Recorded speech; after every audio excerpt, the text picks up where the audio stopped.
Hi there, Jason Miller here, and this is my video channel, The Truth and Stuff.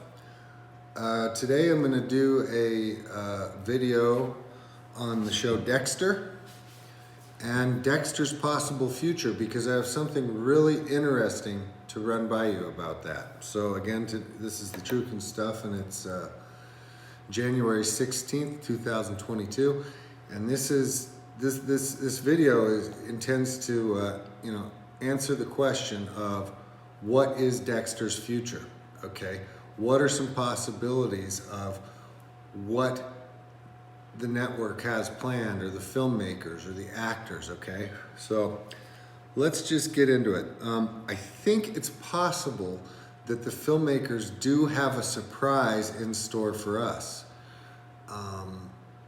I don't know that to be the case, but it could really flip the script on how terrible the final season was, and especially the finale, because the fans are furious. They're furious like nothing I've ever seen in this business, and I am in this business. So, yeah, there are just so many holes in the New Blood season, it's almost inexplicable.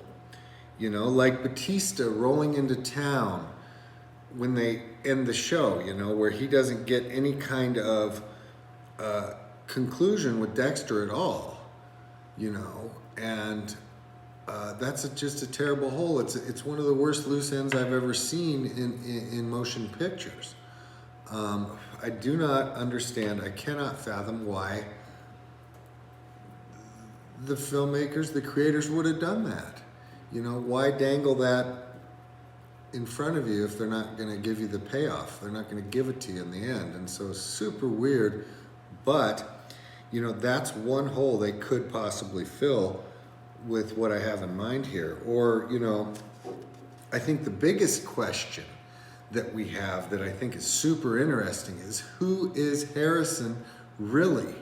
Okay, because we don't actually know. All we know is what we know from seasons 1 through 8, when he was just a small child, and then he went to live with Hannah, who was a serial killer. She was a poisoner. She poisoned people.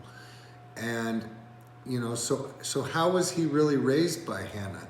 That, I think, is a super interesting question, because it could answer about who Harrison really was, okay?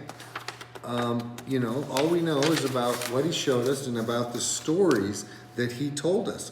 So I'm working with a theory that Harrison actually had a vigilante code of his own, okay?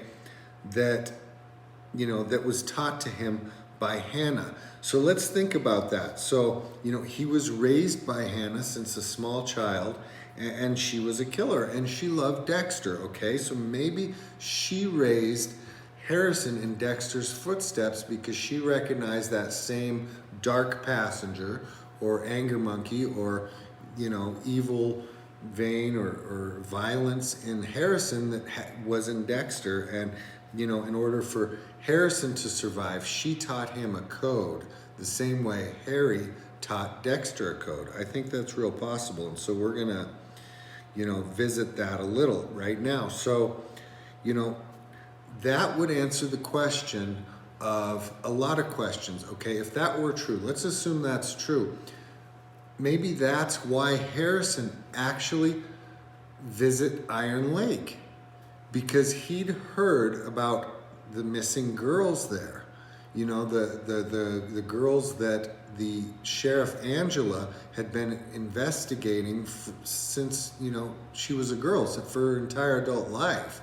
She was investigating these missing girls. So possibly Harrison went to Iron Lake to, you know, find out who's killing these missing girls.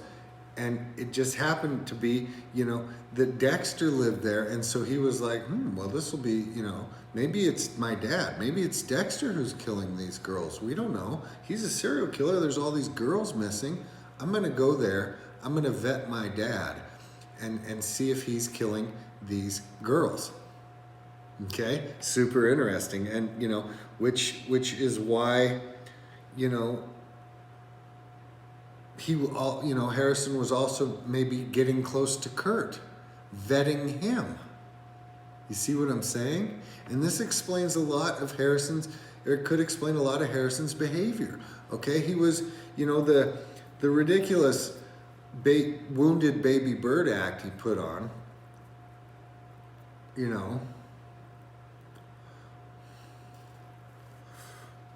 it could have just been an act, part of his manipulation, just the way Dexter used to do, and he's vetting serial killers just the way Dexter used to do, okay? And so, that's why he could have been possibly getting close to Kurt as well. And let's think about it a little further, okay? Harrison showed up at the exact same time, or pretty much the same time, within the same week as Molly, who was the murder mystery blogger. And we know that Harrison was aware of Molly, right? He followed her online content, and so possibly he followed her to Iron Lake as well. You see what I'm saying? Isn't that interesting? I think that's super interesting. And so, and the third thing is this makes the big line at the end, which ties into Dexter's first episode where he's screaming at the pedophile killer or whatever he was, open your eyes and look at what you've done. Okay? Harrison screams this at Dexter in the last 10 minutes of the movie.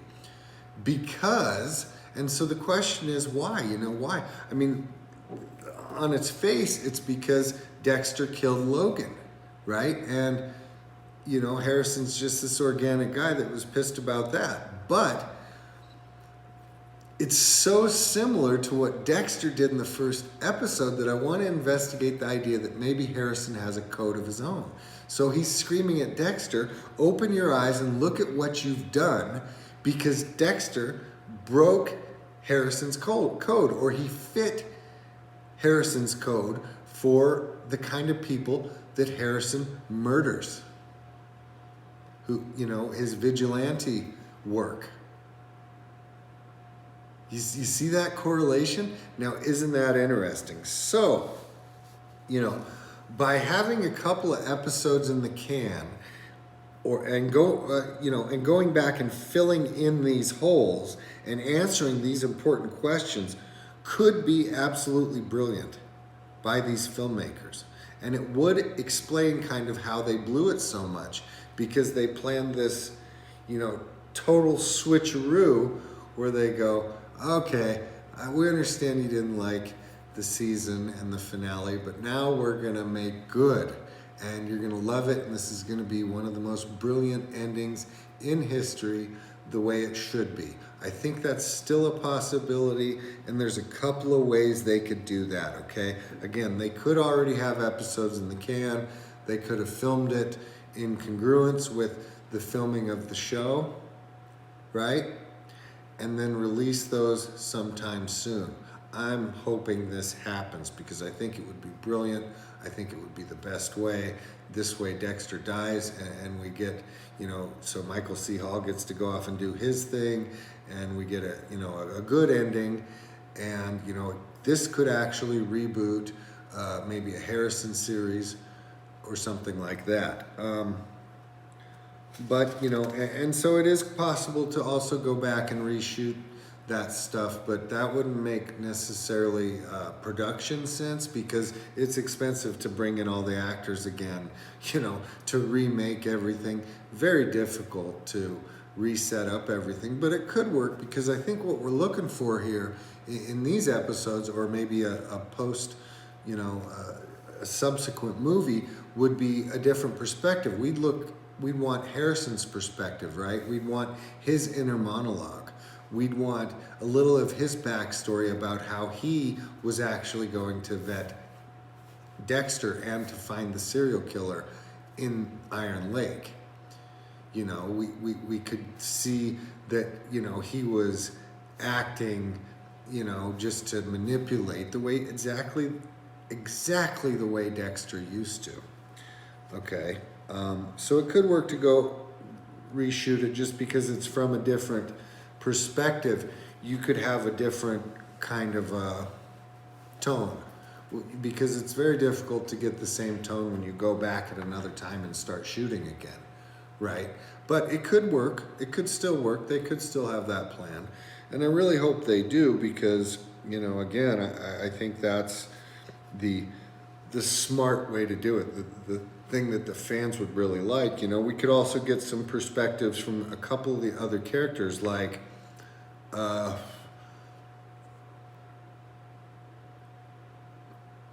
Kurt. How is Kurt so every step, you know, kind of steps ahead of Dexter along the way, which was interesting. We didn't really get answers to that. Or, you know, I don't really even necessarily remember Molly dying. She just shows up in the crypt, in Kurt's crypt.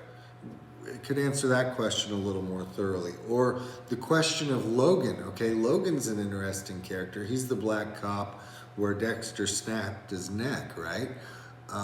Well, you know, the character in the show, he was super like nice and really milquetoast and just very helpful.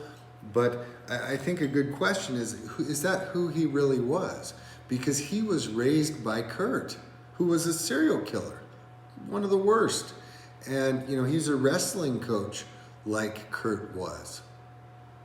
So it was Logan possibly involved in Kurt's murders, or some of them?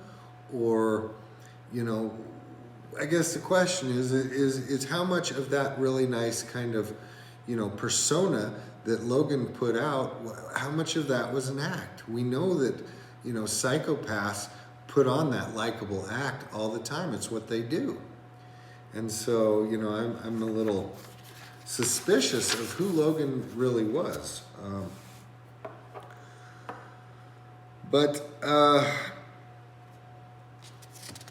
Yeah, or who wrote the note for Angela? We don't know that. That was never shown. And that question's never been answered. And so, you know, a subsequent episodes that show how who wrote that note would be a good question to answer, right? And it would be easy to do.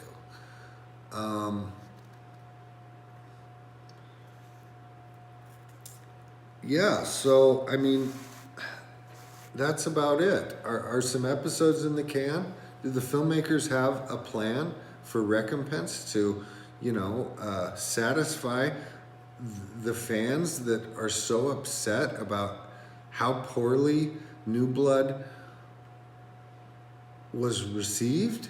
You know, and the finale especially. The finale was the worst episode of the franchise, okay? So, you know, don't they have to do something? I don't think a Harrison spin-off will work left with all these unanswered questions, you know, and plot holes. I don't think people like that. You know, I think it would, you know, I'm not sure that, you know, that's going to be well received because of just how upset a lot of the Dexter fans are. A lot of them, they don't want to even, you know, acknowledge that this New Blood season happened, you know.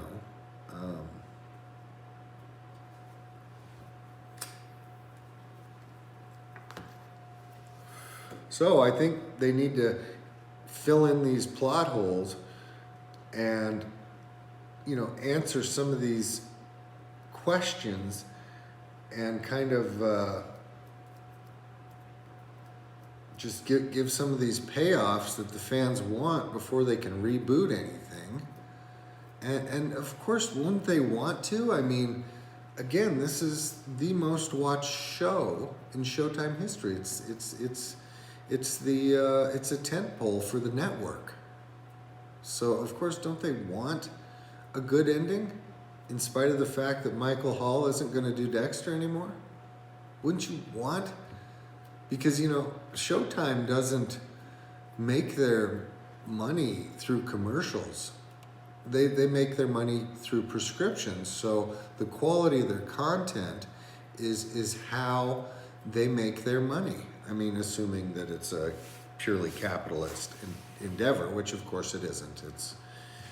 It's NWO and funded, just fully funded for propaganda at this point, but they still also try to get people to watch, right? They get people to watch or like it enough to watch the network so they can push that propaganda. And a lot of people have canceled their subscriptions. It's so bad. They liked it so little, or they hated it. In fact, I've seen polls where more people hated it than they did like, dislike, or love it combined. That's how bad the finale was of the most watched television show in Showtime network history. And so, what is the future of Dexter? Maybe a couple of episodes in the can, or maybe a subsequent movie, or maybe a Harrison reboot. Maybe they could start the Harrison reboot with those first couple episodes that are in the can and actually have it from his perspective, which would make sense to me. It would answer a lot of questions on how they screwed it up so bad. Because, where that budget money went, where the time went for the filming. Because they spent a long time shooting that Dexter New Blood series. It would explain all those holes and unanswered questions, by giving Harrison's perspective as the new blood, as the vigilante serial killer who has a code of his own, right? So, anyways, these are my thoughts about possibilities about how, what the future of Dexter might be, and I hope you've enjoyed them. I hope it gives you something to think about and hope for. But we'll see what happens. I'm Jason Miller, and this is The Truth and Stuff. I hope to see you back for more videos.